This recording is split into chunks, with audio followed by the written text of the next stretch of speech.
Good afternoon. I just want to make this short video to try to inform our students, parents, and the community as a whole kind of what's going on at this point, what we know and don't know, and what we are going to be doing moving forward in regards to the school closure. As many of you know, the governor gave executive order last week that established the stay-at-home policy. In that executive order, he identified essential services, which included educational institutions, if they were preparing and distributing food and/or preparing and distributing educational information. That executive order also suspended all in-person instruction through at least April 7th. That was an extension from the original date of March 30th. As you know now, we have been extended the school closure till April 7th and anticipate that at the earliest we will be back in school on April 8th. So everybody understands, and I know I've heard from a lot of parents and different students, that the days through March 30th are what are considered Act of God days. Exactly the same as if we'd used all our emergency days as a result of snow, ice, whatever. After we use those 5 emergency days, they become Act of God days, and we do not make them up.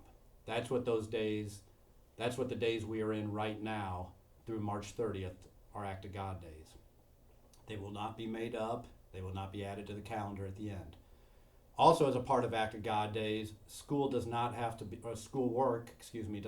be made up. It's basically like we just are not here. So you may have heard your students tell you, well, they can't grade it, so I'm not going to do it. That's true. We can't grade it, and I'll talk about that in a minute.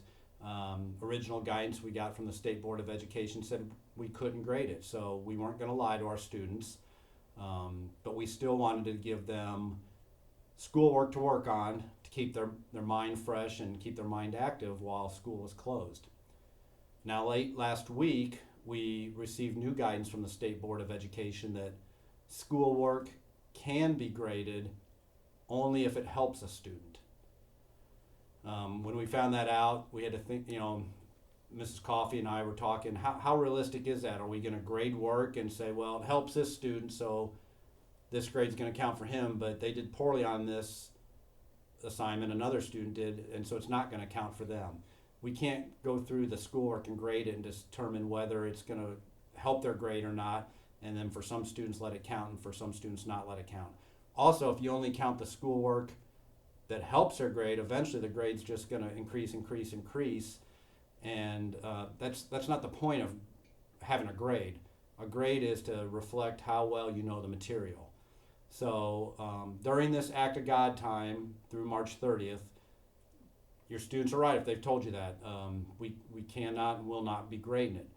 That being said, I hope they're doing the work. The work was provided, like I said, to keep their minds fresh and keep their minds active. So if and when we do return, we won't spend a week and a half, or even 2 weeks trying to get back in the swing of things, much like we do in August. By doing some daily learning activities, we're hoping when we do come back, our students will be ready to jump right back in where we were when we left, and then continue the learning process. Now, if we do return April 8th, as is reported by the State Board, will be the first day we could return. State Board of Education has issued some guidance that those days will not be Act of God days necessarily. They're starting to use a new term called remote instructional days. Originally, they were talking a lot about e-learning, and the state has learned that not all school districts can do e-learning fairly to all students. Depending where you're at, in an urban area, a rural area, depending whether you have technology at home or not, have access to internet at home or not, really impacts on whether a district can do e-learning days. So I'm happy to see that the State Board is kind of changing gears and utilizing what they're going to call remote instructional days.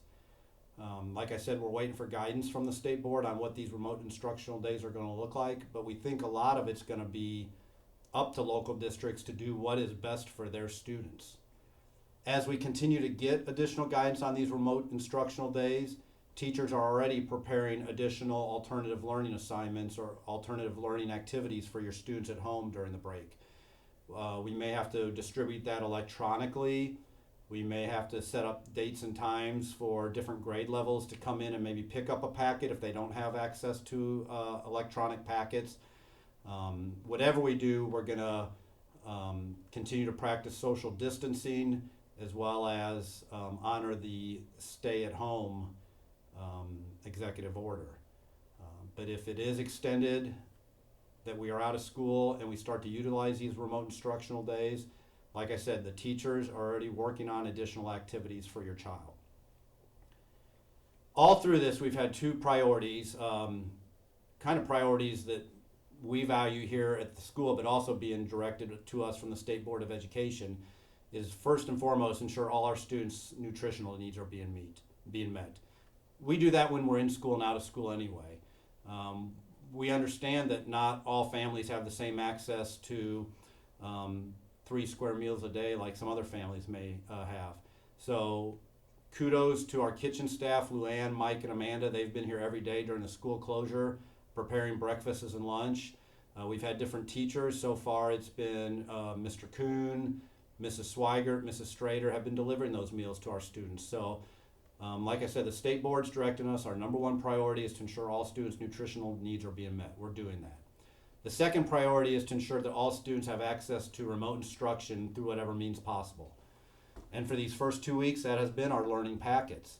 Now, as we see that the school closure is going to be extended, we've started looking at some other options to provide educational opportunities to our students. We had a faculty meeting or a staff meeting the other day using Google Hangouts. I know some of our teachers have started to utilize Google Hangouts with their class. A shout out to Mrs. Childress, who yesterday on Tuesday had her class has been reading a book together. They did that on Google Hangouts. I think she said she had 9 or 10 of her students join her, and they took turns reading the book together out loud to each other. I know other teachers are looking at other opportunities to use Google Hangouts to meet with, be it individual students or a class as a whole. I'm not saying Google Hangouts is the only way they have to interact or communicate with their students. Some teachers have been using Google Classroom. Some teachers have been using their dojo. There's a lot of ways we can communicate with our students and families. And even if students don't have access to the internet, we are going to try to reach out to those students and see how we can meet their continued instructional or remote instructional learning needs. Feel free to call the school at any time, and just if you need some help, let us know, ask us. We can bring a book out to you or set up a time for somebody to run in and pick up library books. We've already had a few students do that. They read all the library books they already had, set up an appointment. They emailed Mrs. Finley. Mrs. Finley talked to me and Mrs. Coffey, and that student came in and got some more learning or reading books. We are here to serve you during this closure. We're open Monday through Thursday, 7:30 to 11:30. There'll be somebody in the office. Feel free to call 346-2166. All staff has school emails. It's their first name dot last name at oakland5.org. So like my email would be lance.landeck at oakland5.org. Reach out to us. Anything we can do to help you, we will try our best. Finally, to wrap this up, one thing I want to let you know is, and I've said this many times so far, is these are unprecedented times in superintendent preparation, principal preparation, teacher preparation. We were never prepared for what do you do in case there's a worldwide pandemic.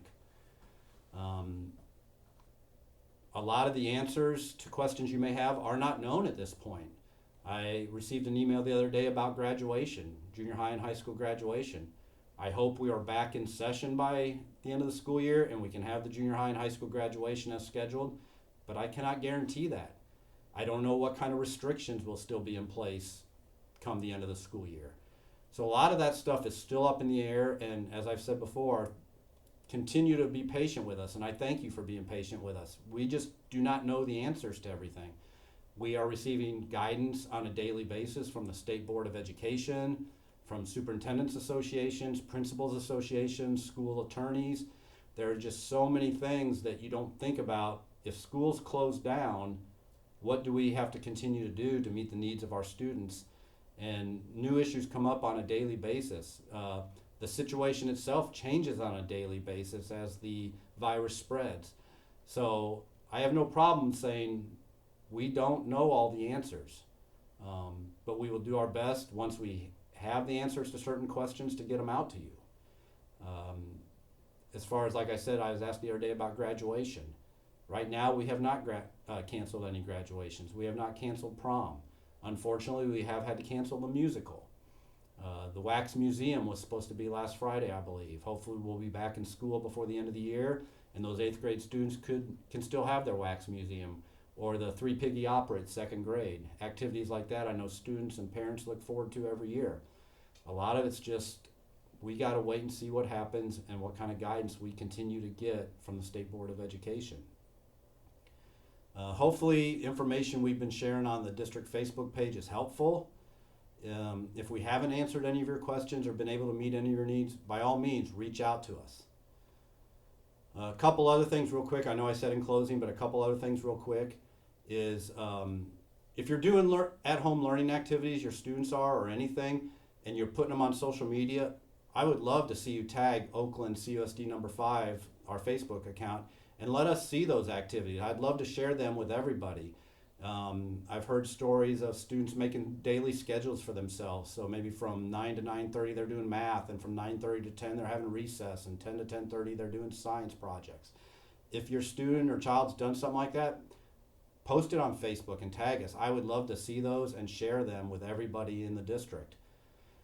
And finally, and truly this is in closing now, I just want you all to know that myself, Mrs. Coffey, Mrs. Stark, the office staff, the kitchen staff, those of us that are still here, and I know all our teachers, because like I said, we just met in a Google Hangout virtual staff meeting the other day. We all miss our students dearly.